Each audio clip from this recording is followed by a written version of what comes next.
Pour votre édification et votre croissance spirituelle, nous vous prions de vous abonner massivement sur notre chaîne chrétienne PD Vainqueur Télévision et activer la cloche de notification pour ne rater aucun de nos programmes. PD Vainqueur Télévision, l'instrument de l'évangélisation. Seigneur Dieu de gloire, nous en reconnaissant la présence de You, dans ton roi Lélo. Les sous dimanche, il y a le 29, où ils allaient dimanche, il y a Souka, il y a Sanza, il y a Mitano.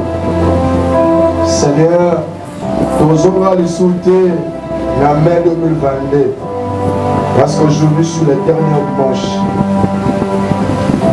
le bateau qui ici dans ton roi Lélo, et après on a coupé sa sens dans ma vie avec la mission. Pour y aller ici en gros, de condamner en gros, la combo na Yesu, tika combo Yesu Masia, et à la glorifier, la carte à l'îlot, à l'élo. Et puis ça va mourir la bateau Basangi, la combo de Jésus Christ, de tout le monde là qui. Amen. Est-ce qu'on peut acclamer très fort pour le Seigneur?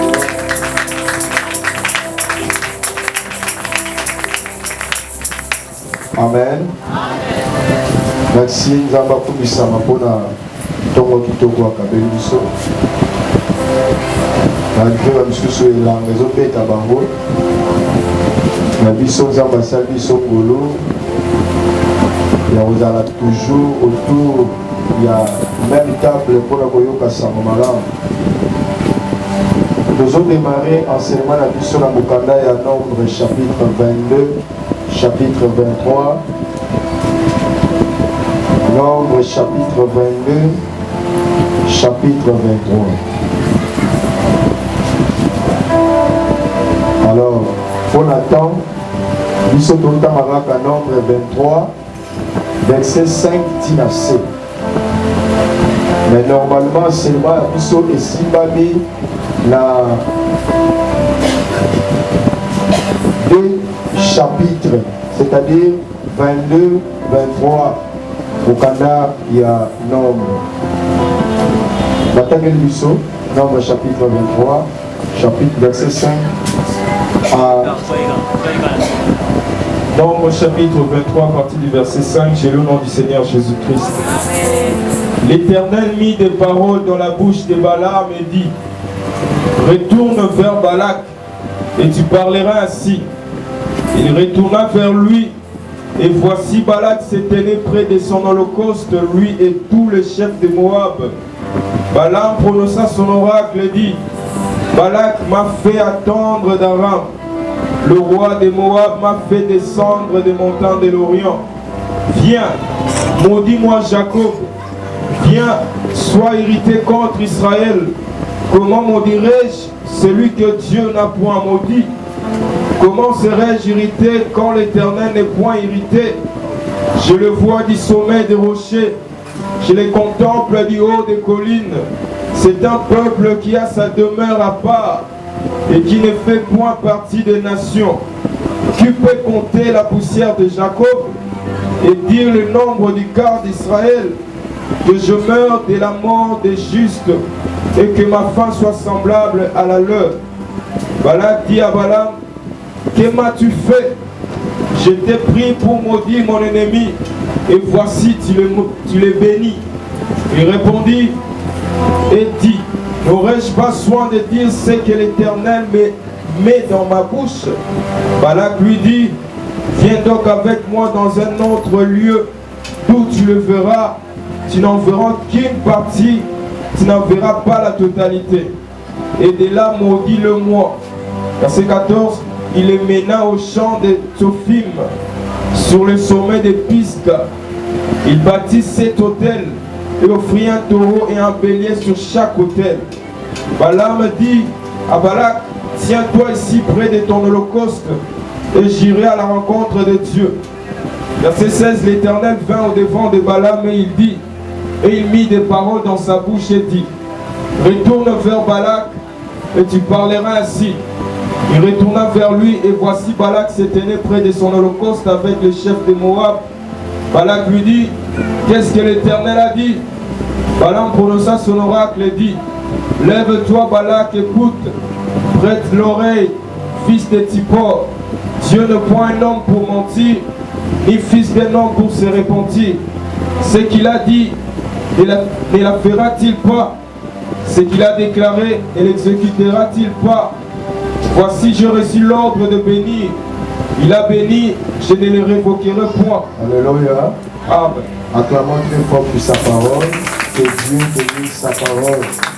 Pourquoi les autres pour convaincre pour lui au Saint-Esprit. Acclamez, acclamez, acclamez, acclamez pour le roi d'Israël. Amen. Nazo Kaote, amen. Est-ce que mon tournoi pour Matamouki, amen. Mon tournoi pour manifester en réalité à son vivre, amen. Bien aimé, le don le plus parfait que le Seigneur nous donne, c'est la vie. Et ça peut m'abomoyer. Le fait que au Lalaki, tu te réveilles, tu respires, et ça faveur tous les par exemple. Je vous dis ce qui est vrai. D'abord, ça m'a dit son mon moto yo, azoaka lundi ti dimanche, azui tenter à koya koyo kama banzambe, azui pe tenter à kele koluka ko sambela. Surtout yeba ke nzoto tozana ngo dans nzoto risque. Okola moka en bonne santé, moi se retrouver malade. Si nous sommes en vie, c'est la grâce du Seigneur. Alléluia. Napesi merci na yo mutoye na tongo alelo. Et napesi mbote na yo, so qu'on peut s'appeler mbote mokona pepe na yo. Souhaitez surtout la bienvenue, le bienvenu. Gloire à Dieu. Topesi mbote na bandeko nyonso banda biso partie internet. La chaîne Abuso P de 24 télévision. Que Dieu vous bénisse. Nous vous bénissons par rapport à cet enseignement que le Seigneur a mis à nous. Et nous croyons fermement que cet enseignement vous fera du bien. Parce que les hommes n'ont pas battu. Lorsque les hommes zoloba, a dit pourquoi zoloba. Zambatinda Kassaromala Monaï pour apporter quelque chose dans la vie d'Abisso. Amen. Thème Tozolo Verlelo les a intitulés qui peut maudire celui que Dieu a béni. Qui peut maudire celui que Dieu a décidé de bénir? Autant Zambeta Matal n'a pas palmarès a trouvé bon apambo la moto de Moana. Yonani okoya ko contredire makanisi ya Nzambe na kati ya agenda na ye lorsqu'il a pambo la moto. Là il y a la possibilité à koloka libota moko au Nzambe dès le commencement du monde. Il avait trouvé quoi ya ko pambo la libota de Moana. Alors azana ni moto ngo azoya po a contredire penser à Nzambe pour aya kolaki la mabe o ezali moto to libota o Nzambe alingi apambola. Et mais la kati ya thème na biso lelo nous avons deux verbes importants autozo développer en gros tout au long ya enseignement na biso tongo na lelo. Verbe liboso c'est le verbe maudire. Et deuxième verbe c'est le verbe bénir. Verbe maudire conjugué, verbe bénir, les a conjugué dans le passé composé. Et verbe maudire, les a dans l'infinitif. Il y a deux verbes. Qui peut maudire celui que Dieu a béni? On réalisait la première phrase et à la sens il y a présent. Qui peut maudire et à la sens il y a présent. Mais lorsque tu comme la deuxième phrase, est connu conjugué dans le passé. Qui a béni? Et a conjugué dans le passé composé. Le passé c'est quoi? Le passé c'est un temps qui est déjà passé. Temps aussi l'équipe. Les Cambos savent déjà dans le passé. Et si l'équipe, Nani Ango a kokoya na présent pour aller à contredire les Cambos. Oh, Tatan Zambé à l'objet.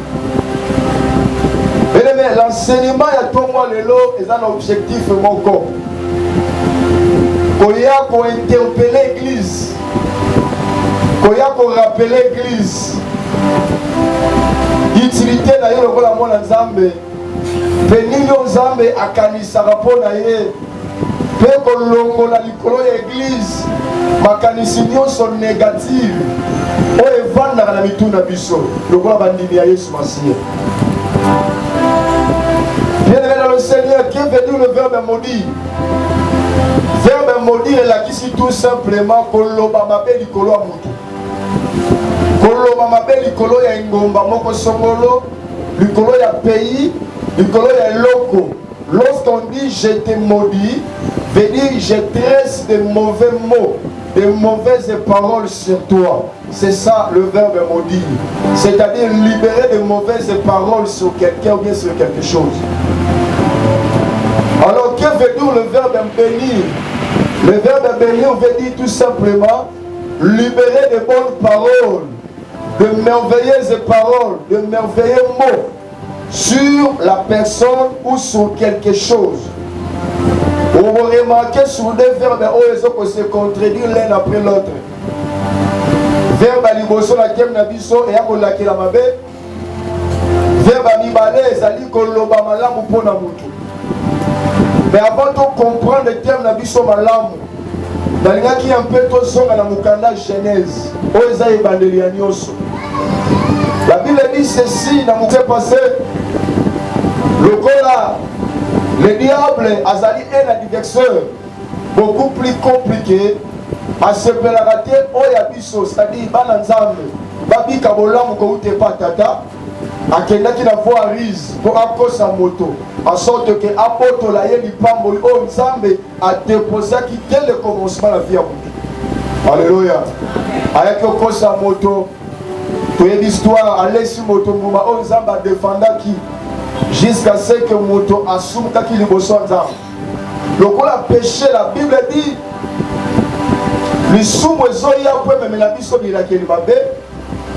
parce qu'elle a dit tous ceux qui ont péché sont privés de la gloire du Seigneur. Dès que moto asumuka qui à l'époque automatiquement moto lipamboli na nzambe et longwe la vie à moto et l'homme a commencé à consommer la malédiction. Voilà pourquoi aujourd'hui motonio soit botami na mwasi anasi abila kelimabe. Même si les botas na yo moko lokiote, ata libota ata kacho vandi ba lokiote, ata environnement dans lequel les autres se retrouver lokiote, mais le fait que tu es sorti d'une femme, le fait que tu es porteuse à Makila et à Donna Eve, il y a pas qu'on a vu ça, aux actes détenteurs, il y a une malédiction. Alors quelle était la solution? La solution était Jésus. Il a fallu que Jésus puisse venir en chair. Lui qui était Dieu, lui qui n'avait pas de la chair, lui qui était saint. Parce que la Bible dit Dieu est saint. Jésus-Christ était esprit. Il a fallu lui qui était esprit à habiter dans nous autres, qui était le corps de Jésus. En habitant dans le corps de Jésus, a mis pessi le corps la méga. Pour aya kopi qui s'amotonani oyo avant qu'il naisse il y a malédiction. Raison pour laquelle la Bible dit ceci dans mon canal à Galates chapitre 3 verset 13. Galates chapitre 3 verset 13. La Bible dit Christ nous a rachetés de la puissance de la malédiction. Donc nous avons été maudits, mais à cause de Jésus-Christ de notre Seigneur et Sauveur, il nous a ravis, il nous a rachetés. Aujourd'hui, à cause de Jésus-Christ, la malédiction est à l'issue de la bocosité. Alors, qu'est-ce que Jésus-Christ a fait? Parce que selon le verset, il y a Galates 3:13, la Bible dit, il est écrit dans la parole du Seigneur que Allah qui m'a quand Jésus-Christ était crucifié à la croix de Golgotha, les Juifs voyaient que cet homme est maudit. Entre-temps, cet homme était juste. La Bible voulait tout simplement nous dire que la malédiction qui était tombée sur nous, Jésus-Christ a loco de sa matière à Pikanaï. Aujourd'hui, malédiction c'est comme il tombait sur la personne de Jésus-Christ. Voilà pourquoi le prophète Isaïe a dit le châtiment qui donne la paix était tombé sur qui? C'est Jésus. Selon Isaïe 53. Donc Jésus a remplacé Bisso na bisika to la kilmabe yenda kombi la kilmabe. La mona ombre na mukanda Genèse chapitre 9 verset 22 à 25. Tozomona mwana moko ya Noé na kombo ya Cham. Yena mutazo publier bolumbu ya tata na ye. Azo finga bolumbu ya tata. Mais tozomona po bala ke la fale Noé tanga la muki ala ke la Cham mabe. Bazo la ke la nani Kana. C'est que Cham bazo mema botutu na ye pa nani et pas Kana. Donc Cham azo ko zala remplacer botutu ya ki pa Cham et qui n'est pas Kana. Et Christ aujourd'hui, Pébisso, à cause du péché qui était tombé sur nous, Dieu a permis que Jésus-Christ a mis ma sous la bisso, a mis notre malédiction. Alléluia. Raison pour laquelle aujourd'hui, dans quelle explication? Je n'ai pas recommencé mon thème. Voilà pourquoi aujourd'hui, voilà pourquoi aujourd'hui, le Seigneur, la malédiction de nos familles, un héritage, la loi famille, et c'est là qui est disponible sur nous. Mais la motonio so oyo apesi vine pa Yesu Masia, asala mokonzi Yesu lokola mobikisi, pe lokola mkolo mutuwana aza accepté na bilakeli mabe. Pourquoi? Parce que nous ya pas si les autres tombés sur la personne de Jésus. Alléluia. Est-ce que vous me comprenez? Est-ce que vous me comprenez? Donc, l'état initial, Adam Azaki Nango avant sa chute, aujourd'hui, Bishop Église, à cause de Jésus, même une vie merveilleuse au Adam a vécu Nango. La Katia Jardin avant sa chute, à cause de Jésus-Christ. Donc, tout chrétien, tout enfant de Dieu, a déjà dans l'ipamboli que vous n'êtes pas un et pas un. Donc, si tu es chrétien, croyez avec fermeté que tu es une personne bénie. À moins que la sûreté que vous êtes chrétien, mais ce que vous êtes au Christ, Jésus-Christ a racheté par la puissance de la malédiction. Croyez fermement que nous avons été rachetés par la puissance de la malédiction. Est-ce que tout le monde croit à Azar béni de Dieu? Tout le monde croit à Azar béni de Dieu? Sois fier, ne crois pas à tout ce que ta famille peut te rappeler. Ne crois pas ça. L'échec d'hier, il y a des parents, il y a des gens, alléluia. Vous croyez que tu es le béni de Dieu. Croyez que tout ce que tu fais, vous avez à convertir à Jésus Massia à Nazareth. Parce que c'est lui qui te couvre par une bénédiction. Parce que le verbe béni est où tu as mon mais le verbe maudit où tu as mon Satan. C'est Dieu qui nous a bénis. Et c'est le diable qui maudit. Pour la faire comprendre que nous vivons une bénédiction totale en Jésus-Christ de Nazareth. Alléluia. Alléluia. Alléluia. Nende tovandi boye tant tozobota manekulusu tozobota déjà na lipambo ina biso yo makambo ezolekisa na vie ebangiso te makambo ozomona vie trembleser yo te yo kosuka telenge papa na bino suka osuka telenge mama na bino sukaki bango basukaki pour couverture spirituelle les alaka te pa na bango mais biso nous avons notre couverture spirituelle qui n'est pas un homme mais c'est Jésus-Christ de Nazareth. Tant que notre couverture est sur nous, nous croyons fermement que nous sommes le béni de Dieu. Parce que le Seigneur nous couvre par sa puissance, nous couvre par sa bénédiction. Alléluia. Est-ce que tout le monde croit à ton roi? Tout le monde à ton roi. Jésus le béni de Dieu. Le baron bien Jésus béni de Dieu. Alléluia. Pour toute ton famille, c'est le côté du Boston. ceux qui t'attendent en boka va loka kaya libota bilbana kobota bakolokama bakoloka misusu bakoloka yote pour liboso na mokilo nzambe sa pambola yo utaka. Voilà pourquoi qui peut maudire, c'est le sens du présent. Celui que Dieu a béni, c'est le passé. Nous avons déjà été bénis dans le passé. Autre ça la sikoy, et ça accomplissement aux zambesa loba utaka. Raison pour laquelle nous avons interpellé. Nous avons rappelé que nous avons lokavi na yo, que nous avons lokavi na retard. Alléluia. Nous avons lokavi na retard. Il devait précipiter à temps pour sa vie na yo. Babo ba yesi nzambe sia pambola yo. Na yesa motomo kaza combattre na niveau mariage. Bazo bumbisa mariage na retard. Nzambe sa pambola ko utaka. Bazo interpeller motono so za combattre na niveau mosala. Baye ko bumbiso ba na trop tard na retard. Nzambe sa longiso na mosala utaka. Il t'a déjà béni dès le jour où tu avais été né à la croix de Golgotha par l'évangile. Maintenant, je suis encore ma classe. Parce que le coup n'a retard. Ah, ma beaucoup de gens comprennent. Autour à femme, on a beaucoup acclamé pour les gens de deux côtés. Parce que là, pour le coup n'a retard. Zambe sa femme, la yokala. Alléluia. Nous allons libota dans Zambe, tu es la nation sainte de Dieu. Toi, tu es mis à part de l'Éternel. Alléluia. Bien-aimé, l'histoire de tout temps, est-ce que la matière, parce que j'aimerais vous faire comprendre, avant que nous puissions entrer dans le vif de notre sujet. Nous parlons sur qui peut maudire celui que Dieu a béni.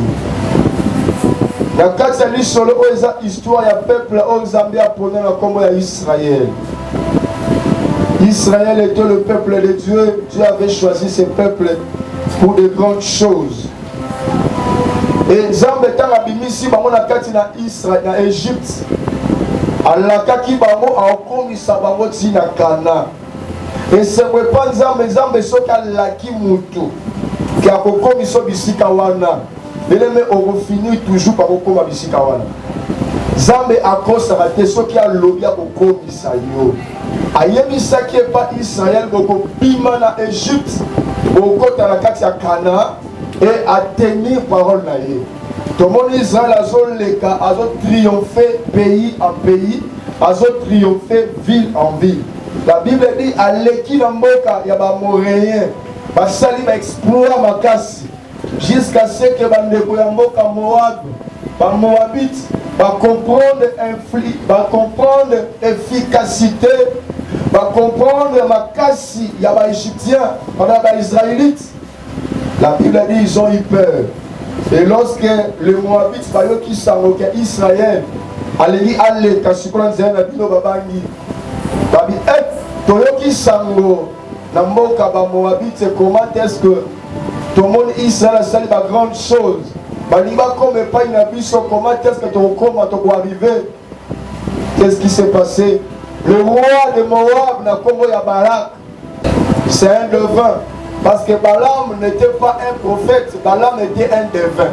La Bible confirme que Balaam était un devin. Quelqu'un qui avait de l'influence, qu'il pouvait prophétiser sur les demain, qu'il pouvait sonner l'avenir. Et lorsque Balak, on a dit à Moab à comprendre qu'Israël a zoya lama kasinyo sopo a compliqué mon canaille. A-t-il dit un messager pour que de l'oukelanga Balak. Balakaya asumé la laïna. Kala suko lisumi na yazo sema. Asala lisumi ni aya comme maudire Israël. Mais pourquoi seulement azo sema makasi ya kobumbisa te? Mais lui azo sema na aspect ya komaudire. Mais le seulement kambu oyo Balak azo linga sala sur peuple d'Israël. Et ça oyo batu to misale ya molili esala ka ba vie ya bato belé. Ayebi bien force à l'homme na yo. Ayebi bien makasi yo za nango. Monde a télé ba yebi libote la bio comment est-ce qu'il sera fort? Il sera fort plutôt. Ba yebi bien comment est-ce que le Seigneur va vous utiliser encore davantage. Raison pour laquelle il faut vivre sur vous une vie de malédiction. C'est-à-dire, pas prononcer de mauvaises paroles sur vous. Alors, tant que on a Balaam, messager, intermédiaire messager. Abi ceux qui ont pour laquer la bango mabé, dès que balaquer la mi mabé, je suis sûr, peut-être je pouvais le vaincre. Parce que c'est un peuple fort. Ils ont créé de grandes choses de là où ils sont venus. Nous croyons que si tu parles le mal d'un bateau, on pouvait le vaincre. Alléluia. Alléluia. Combien de gens à ce moment ont vécu influence wana et la bateau va prononcer ma paix pour nayo. Laisse-moi te dire, il y a certaines malédictions au monde a pété mais va ça la raconte. La sorcellerie est dans la monde qui sorcellerie dans la monde qui la sorcellerie est dans la parole. Parce qu'ensemble, ils ont libéré des paroles, de mauvaises paroles. Et les paroles qui vont vivre l'influence dans l'eau.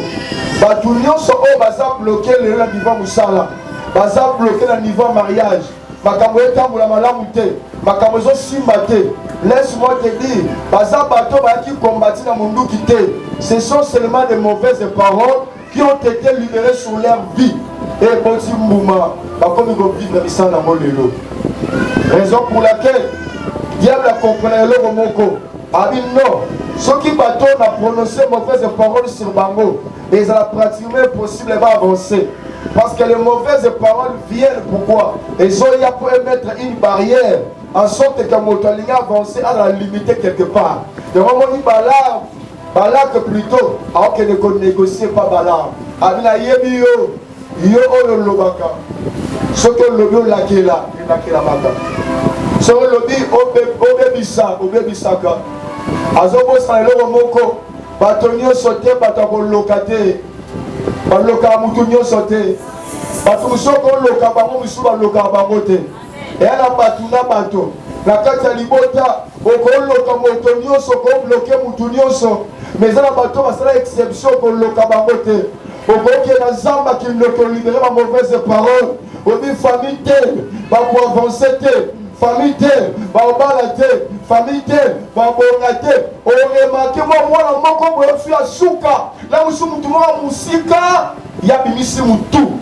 Azobi ma pourquoi? Okoki ko loka batuno sur la famille sauf mutu moko. Ba loka ba kote. Alléluia. Alléluia. Alléluia. Qu'on prononcer les mauvaises paroles sur elle. Quand le messager va promis, si le message n'est pas bon, il faut la consulter les âmes. Qu'est-ce qui se passe maintenant pour le problème? La Bible dit pendant la nuit, tu es apparu à Balaam. Elle dit si Balaam ne part pas. Parce que le peuple que toi tu veux maudire, et s'il n'a pas la baroka, c'est ce que j'avais dit au début de mon message. La Bible qui a famille, la Bible ça guerre.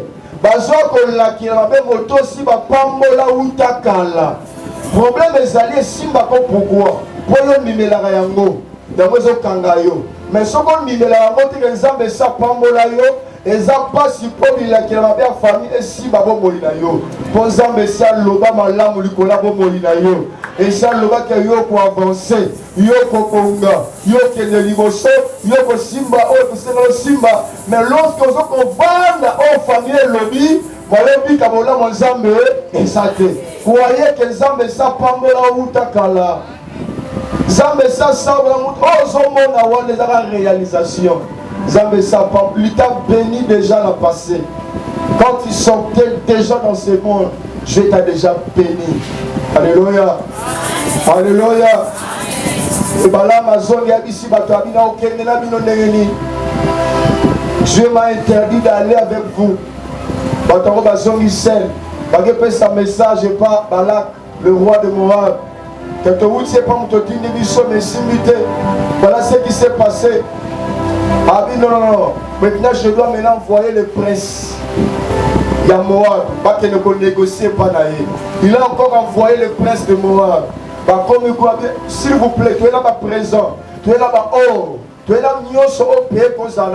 Et puis nous comptons encore de vous ajouter encore plus. Viens maudire le peuple d'Israël. Quand nous avons supplié,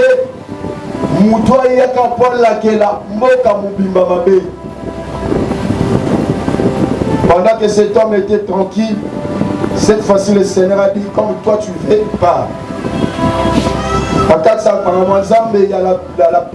Il y a la permission aux hommes appelés Sarabiso, parce que tu viens insister. Balak est parti. La Bible dit qu'il est monté sur son ânesse.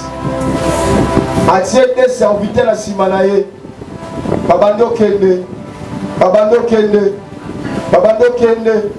Alors arrivé quelque part, Bamoni Zela Opa Iwapi pour les Okende. Pour la télémie, moi continuer au Kende Zalaïté. Alléluia. Pour la télémie, wana Okende. Azobeta pour la télémie. Pour la télémie. Ok, devant Punda, il s'est présenté l'ange de l'Éternel avec un chemin là. Alléluia. Ok, la Bible dit lorsqu'il y a l'ange de l'Éternel, c'est que nous avons télémie. L'ange de Dieu a tellement wapi. L'ange de Dieu a tellement liboso ya nzela pour Balaam à que ne maudit le peuple Nzambe. Bien maintenant le Seigneur, je vous dis ce qui est vrai. Moto Nzamba télemi ici, pas bundisa yete. Moto Nzamba poni, pas bundisa ngote. Ba télemi la ngo pété. Alléluia. Pesa ngamela makasi. Pesa ngamela makasi. Alors qu'est-ce qui s'est passé? L'ange était sur le chemin. A télemi le chemin. A Kanginze là en sorte que Bunde les kate. Pourquoi le chemin? Bien le Seigneur. Il y a aussi des sorciers, les gens qui te combattent. Ils seront dans leur chemin pour chercher à t'écraser. Mais laisse-moi te dire, il faut croire que Zéla Waba au Téléma, ils vont trouver Jésus-Christ sur tes chemins. Amen. Sur ton chemin, Jésus-Christ va se positionner. A au Téléma Wana, pourquoi? A au Téléma pour empêcher Moutounio sur le Kabo Moina. Alléluia. Nasambeli nzambe na tongwa lelo. Moto nyonso alukaka malheur na yo. Alukaka compliqué vie na yo. Sika ange de l'Éternel a telema liboso na ye. Ange de l'Éternel a compliqué chemin na ye. Et c'est là au nom de Jésus-Christ de Nazareth. Là sinon ça va loka vie na yo. Les anakacha mai. Les anakacha zamba.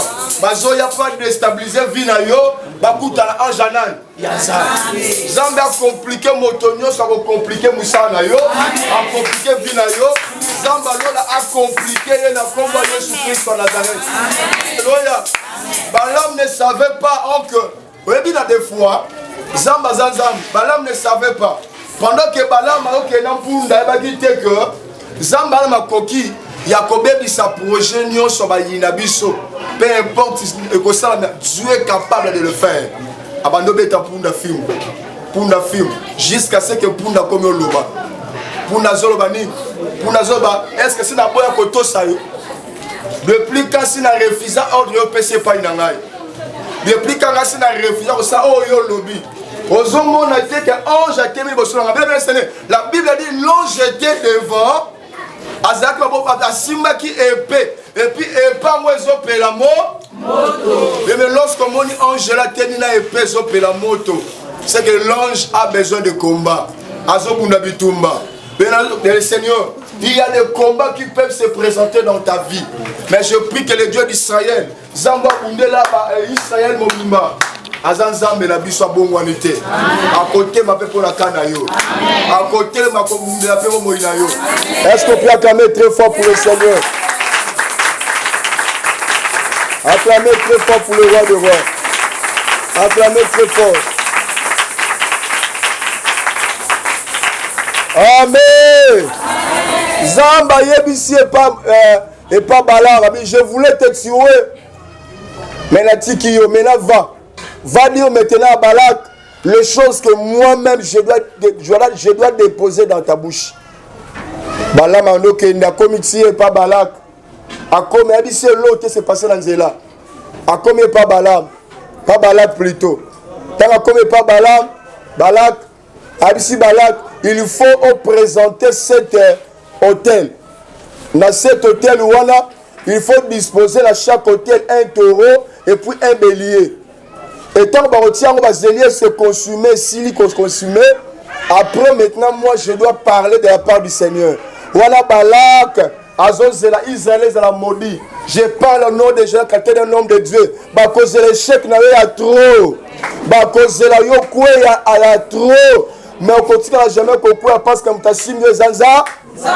Parce que la kokoué na yo. Parce que la chita failli mais beaucoup ya kozala te parce que nzambe na simbi bino. Balak attendait la chute d'Israël. Balak attendait à sorte que Israël chute. Ils entendaient jusqu'à ce que l'hôtel et ces offrandes qui consumaient et scellées. Après cela, Balaam, le col devint à Télémie. Tout le monde entendait mais la prophétie de Balaam. Balaam avait beaucoup parlé, mais il y a quelque chose, l'oracle de l'Éternel dans la bouche de Balaam. Balaam a commencé à dire, mais avant que Balaam le dise, il a commencé à dire ceci. Alors, comment maudirais-je celui que Dieu n'a point maudit? Alléluia. C'est qu'en réalité, la personne qui a l'amabilité de maudire, c'est Dieu lui-même. La zone Samutumoko, le coup la tata a dit la salayoté. Hier, après ça, c'est le meilleur salayoté. La seule personne qui t'a créé, c'est Jésus-Christ de Nazareth. Maman a dit, boton à Kelayoté. Motakela est Jésus-Christ. Nous, on a dit, Kelayoté. Jésus-Christ. Je te dis, c'est parce que c'est lui qui t'a créé, seulement lui qui peut te maudire. La Bible dit, comment maudirais-je celui que Dieu n'a point maudit? Parce que Zambé a maudit yote, motomoko peti a la pouvoir qu'on maudit yo. Zamba loki mosana yote. Motomote a pouvoir au lokamusana yo. Zamba loki esu na yote. Motomoko te a pouvoir au lokabeti na yo. Je prêche aux hommes et aux femmes de foi. Croyez à ces choses. Balaam, après avoir déclaré ce genre de choses, ils ont commencé maintenant à libérer les paroles. Voilà Israël les Oyoka et Balak Azoyoka. Alors, je vois Israël du sommet des rochers. Alléluia. Avant de dire Israël, Nicolas Mabanga. Alléluia. Bazomona Israël, il arrive vraiment Israël nassé. Zoka Balak, le col devint, il voyait Israël au sommet des rochers. Alléluia. Alléluia. Alléluia. Bazo bundisa yo, bazo mona place yo zate. Bazo ko déstabiliser, ba place yo vanité. Yo zana sama belete. Christ, avant son ascension, a expliqué des réalités des choses. Il y a une maison qui a été bâtie sur le sable, d'autres ont été bâties sur le roc. Alors, moto a bâti le colon à rocher bien le roc. Attends, il peut payer moyen n'ingana. On a bâti sur le sable, on peut payer au sanit. Le problème pour Nabi Soto Barabando qui a famille. Parce que nous avons été bâtis sur les rochers. Alléluia. Rocher ne mute simbi biso. Moi to ko na se. Maintenant awa Balaam azo expliquer Balak Israël pourquoi il a raté. Israël a échoué pourquoi? Parce qu'à monier au sommet du rocher. En d'autres termes, Israël azali alona mi kola maba. Moya ningana. Raison pour laquelle Proverbe 30-26 et ici, que le peuple d'Amas, c'est un peuple sans puissance, mais il trouve sa sécurité sur les rochers. Damas, c'est un peuple faible, mais lorsqu'il est dans les rochers, il est plus fort. Alléluia. Osa moto osa faible, 1 Jean 4:4. Osa makasi to osa faible, mais makasi na ye wutu wapi? Na libanga. Libanga nde simio. Ba autre question, pourquoi moto do koyate? Moi notre monsieur point okoya te okoya ndenge nini bakolia ndenge nini okufa ndenge nini yo lona mina mabanga moi balia yo bato balia batuna fa bakolia yo te po yo za planté sur les hauts mutanga comprendre ngai te bato babomaka batuna fa bakoboma yo te Israël était placé sur les rocs. Oh, le rocher, c'est Jésus-Christ de Nazareth. Ça va être Corinthiens 10:4. Yende nzambe na biso pa to vande pa inaye. Motako simba biso. Azo rappelo ko bangelo ko mokote. Mota ningiso te. Mota troubeo te. Même si tu es né d'une famille réclamée, d'une famille maudite, n'ayez pas peur. Toi, tu as été posé sur les rochers. Yolo nami namaba. Namabanga. Je vois Israël au sommet des rochers. Et puis ça nous allons quoi libanga et ça est. Le ban est bien. Au sommet du rocher du kola libanga. Yolo nami. Ah mon peuple koye la yo. Papa c'est ko frapper du koyo na yo. Moi ko ya na se. Moi yo palangana. Yo ko suka bongo te. Yo ko ningana te. Libanga ne mutesimbi yo moi ko ya na se. Ba yeba ka secret Israël te. Yo ba bundisa ngo azolonga te abie mutu bo bundisa aza motapa pamba te. Ye atelema likola liba. Ah na rappela ndo kalibota na bino. Yo ko fifa nini. Ba kosimbo alibulu pona yo babalonga yo ezate.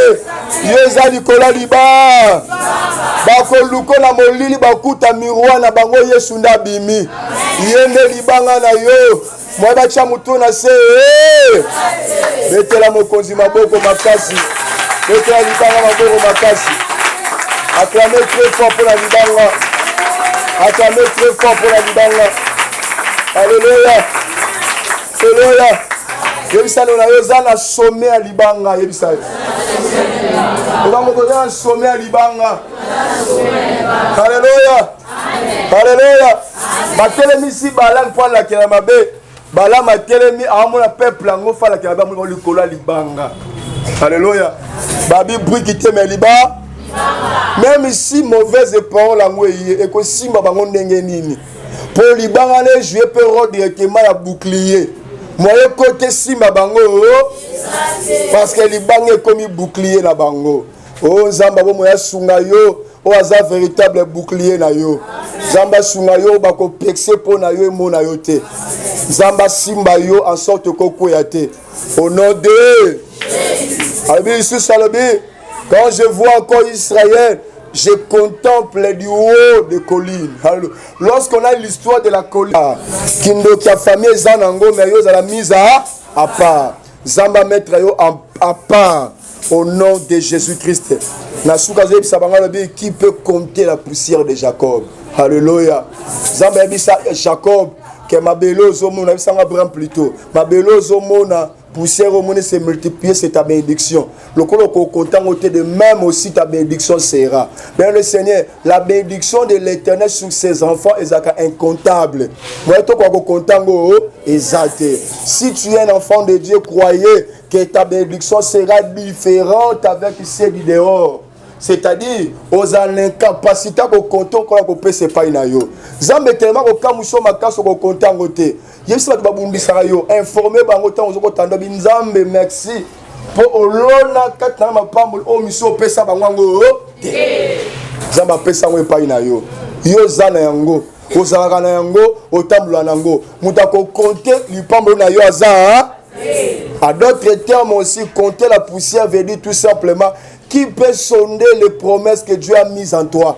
Qui peut sonder? Zamba sala biso bi azwa ba promesse na ye alona ngokati na biso. Azwa destin na ye ya biso abomba ngokati na biso. Aucun sorcier n'a droit ko yeba lobi na yo. Aucun, je vous dis aucun. Aucun. Le diable fait quoi? Le diable a pressentaka, il pressent seulement. Au monde du collège les gens peuvent dire que Mboulé go bête. Au monde Mboulé bête. Est-ce que la personne est prophète? Non, il a pressenti. Le diable aussi pressent. Il pressent seulement l'avenir, mais il ne peut pas connaître la totalité de l'avenir. Pourquoi je le dis?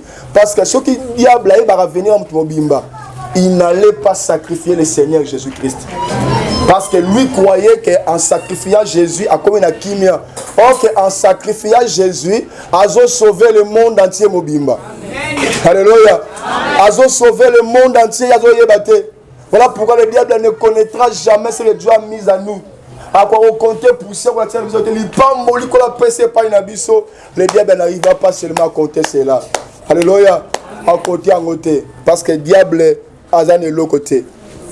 La Bible dit ceci. Balak, non. Moi je pense peut-être pour mon islam, qui sont prophétisés, pour la bango, toke na kangusus. Na côté mususu kuna on trouvé Israël, Yandambo. Là tu peux dire de mauvaises paroles sur Israël. Tant a commis, Balaam pensait qu'il va changer de paroles à dire. Balak changeait que Balaam pouvait changer. La Bible dit lorsque Balaam a commis le bossa Israël, le bossa Kouana, ça lui même chose, c'est-à-dire c'est le sacrifice comme le bosso. Si comme ça là après abandonné qu'on prophétisait les choses.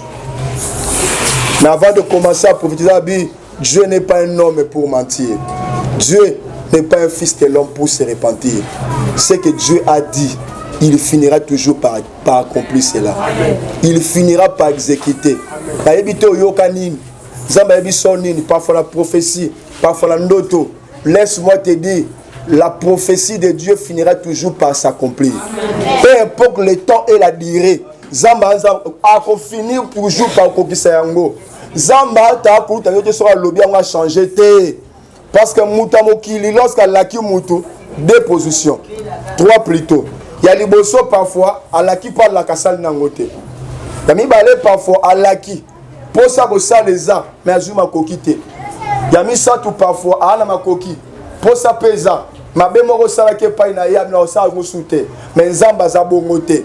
Zamba soit la qui ko pambola yo a ko finir toujours par ko pas peut à ko changer en côté. Na éviter qu'est-ce que Dieu t'avait dit à propos de ta vie. Je ne sais pas. Je ne sais pas. Mais laisse-moi te dire, croyez à celui qu'on appelle Jésus. Azanzambe, non parce que à ça va miracle. Je vous ai dit un jour que Nzambe, Jésus-Christ a la qui sa bon Nzambe naye. Excusez. Naba nenge mi balé. Nenge aliboso Jésus-Christ Nzambe parce que c'est quoi? Banzambe nyonso mokilo bakota mabele bakufa bakenda. Mais akota abimamolo. Ça c'est le premier signe qui montre que Jésus-Christ est Dieu. Deuxième chose, Jésus-Christ est Dieu parce que tout ce que Jésus-Christ dit, il finit toujours par quoi? Par accomplir. Il est différent avec le succès de ta famille, différent avec Satan, différent avec les magiciens, différent avec tout le monde. Lui, lorsqu'il prononce, il va finir toujours par exécuter ça. Allobaka, personne n'a rien. Lorsque Balak, maintenant on change te Zamba motote pas que ne kosa. Sora la ko libala il finira toujours par quoi?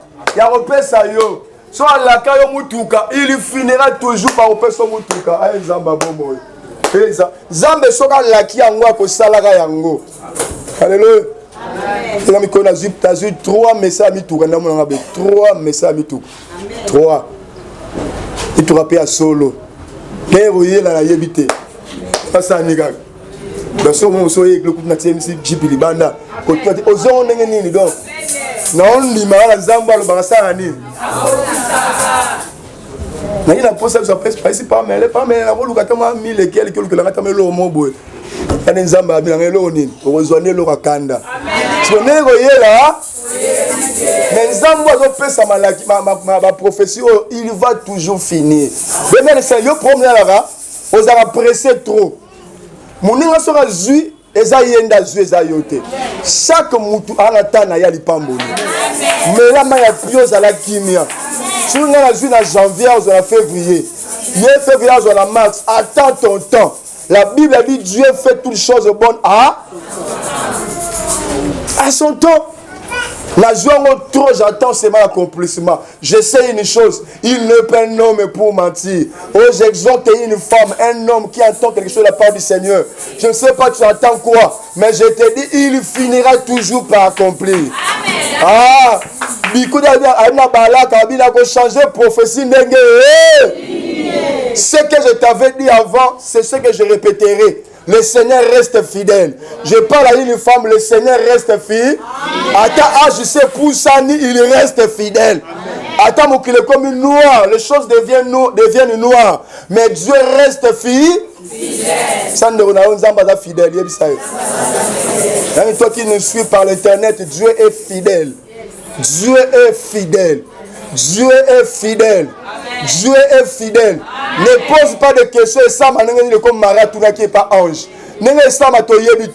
L'ange avait dit à Marie, le Saint-Esprit te couvrira. Le problème qui est là, laisse que le Saint-Esprit te couvre. Nous avons la possibilité, toi, comme lorsque Dieu te promet quelque chose, tu as été à ça, au sol. Il y a une circonstance, nous sommes ça pour akokisa, pour ça qui n'est Allah kaki. Alléluia. Alléluia. Alléluia. Alléluia. Nous avons besoin de la kaoni. Oui, c'était une question. Quelle réponse? Nous sommes tous les jours nés de la vie. Hein? Tout la suite, mes réponses au pied. Tout n'a. Ah, à la canine. Il n'est pas un homme pour se repentir. Arobo mwana raté. Arobo mwana raté. Tika ba chola ba finga yo. Pour me aller à la promesse c'était wana mabe. So la keza exactement mabe. Alléluia. Et laquelle elle aura la semence, elle aura la zemi. So que si koti. Ataba seki esanine. Ezoya kaka. L'enfant finit toujours par son sorti. Balinga ba akobima kaka. Zema te sali 12 mois. Ate sali 13 mois. Moi on sani. Akobota makaka pour ezaze. Fais sans âme la confiance. Il n'est pas un homme pour mentir. Fais sans âme confiance, il va toujours répondre à ton besoin. Il répondra toujours. Il va répondre. Il va répondre. Il va répondre. Et après avoir libéré ce genre de choses, Nadia Lobi, moi j'ai reçu seulement l'ordre de bénir. Donc lui n'a reçu seulement l'ordre de bénir. Parce que Balak Abissi Balak, mais pourquoi? Si tu ne veux pas maudire ce peuple, il ne faut pas aussi bénir. Toi, tu as refusé de le maudire. Il ne faut pas aussi le bénir. Abyssal pas moi. Aïe.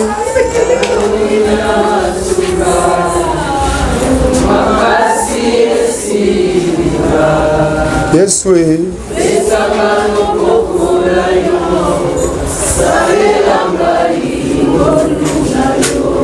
Ofuta. Les appliés na yo, ça le roi le sambo. Ah oui. Yesu. Gai.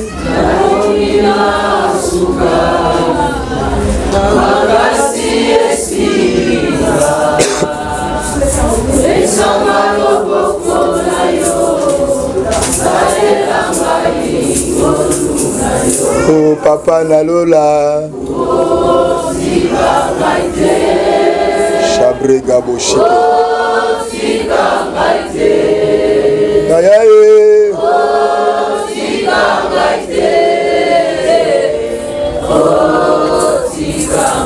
Oh Zamba Bika Moye Eli Kabanaye Nijibabo moye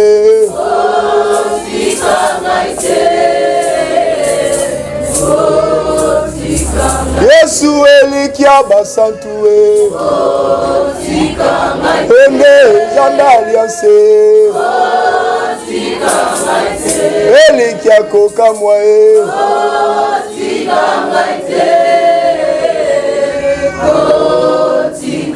Yesu Zamba Alliance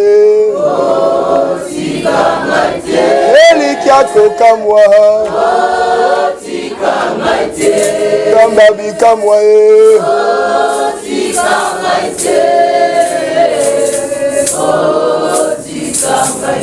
Mona na oyo yo ke panzambe bila ke babeni balobali kwa vi na yo sakola ngo peut déclarer lipambo lya nzambe après na ensemble la pona yo Bonne la commune Yesu Masia, bonne la.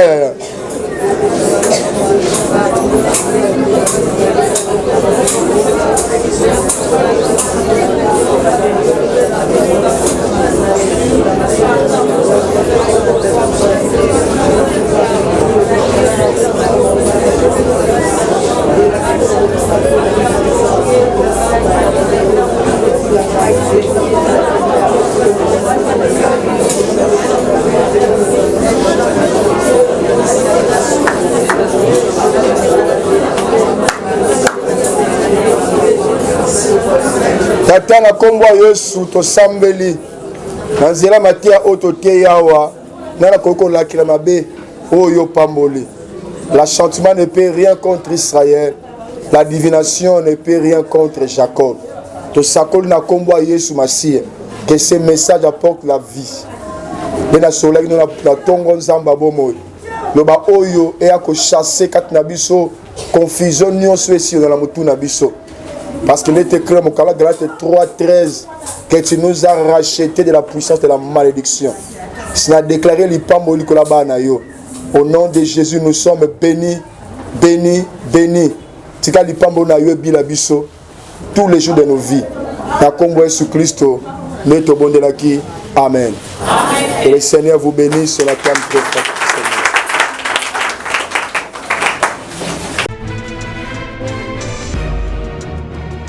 Pour votre édification et votre croissance spirituelle, nous vous prions de vous abonner massivement sur notre chaîne chrétienne PD Vainqueur Télévision et activer la cloche de notification pour ne rater aucun de nos programmes. PD Vainqueur Télévision, l'instrument de l'évangélisation.